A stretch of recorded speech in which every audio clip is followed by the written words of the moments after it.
መጣ መሰለኝ ስሙን ሳነሳው እድሜው ረጅም ነው በእውነት።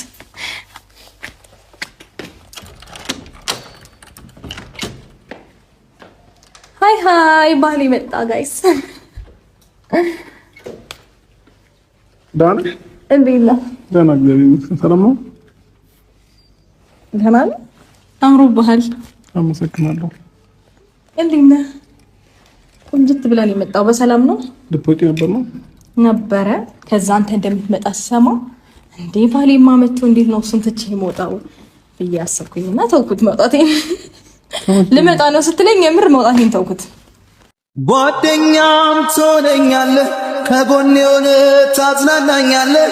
አምላኬን አላስቸግርም፣ ሰጥቶኛል አንተን ሌላ አልጠይቅም። ሁሉንም ባንተ አገኛለሁ፣ ክፉ እንዳይነካ እጸልያለሁ። የፊቱን መቼ አውቀዋለሁ፣ ከምኞት ውጪ ሁሉም በርሱ ነው። ባባ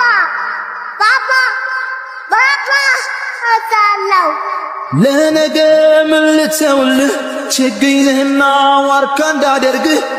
ቸሩ ለቸር እንድታድር እንዳንለያይ እንዳታይ ችግር።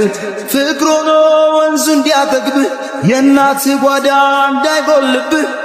ሀገሩን ሰላም ያርግልኝ ልጄ ያላሳብ ሰላም ሰላም፣ ውድና የተከበራችሁ ቤተሰቦቼ እንደምን አላችሁ?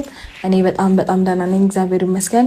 እንግዲህ ዛሬ ተመልሼ መጥቻለሁ በቤቴ ማለት ያው እንደዚህ ቤት ውስጥ ምናምን ሆኜ ቪዲዮ ከሰራሁላችሁ አይ ቲንክ ቆይቷል። ልጄንም ካያችሁት ቆይቷል። ልጄ ተኝቷል። ዛሬ እረፍት እያደረገ ነው፣ እንቅልፍ ላይ ነው። አረብሻውን ብዬ ነው እና አባቱ ሲመጣ ይነሳል። ያው ዛሬ እንግዲህ አብርሽ ልጄ ነው ያለው ስላለኝ ሊያይ ሊመጣ ነው እና በዚሁ አጋጣሚ አንዳንድ ሀሳቦችን ላውራው አስቤያለሁኝ።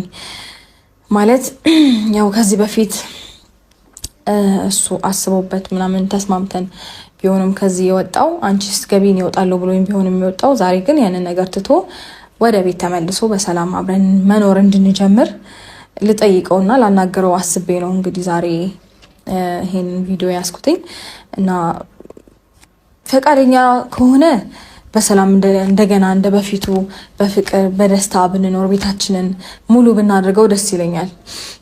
ማለት ብዙ ነገሮችን ለማድረግ ሞክሬያለሁ። ማለት እኔ እንዴት ነው ልጅ ያለ ፈጣሪ ይመስገን ቤታችን ሙሉ ነው፣ ደስተኛ ነን። እሱ ደግሞ ቢጨመር ሞር ደስተኛ እንሆናለን ብዬ አስቤ ነው እና ከአንዳንድ ነገሮች አንጻር ይህንን ሀሳብ ድጋሚ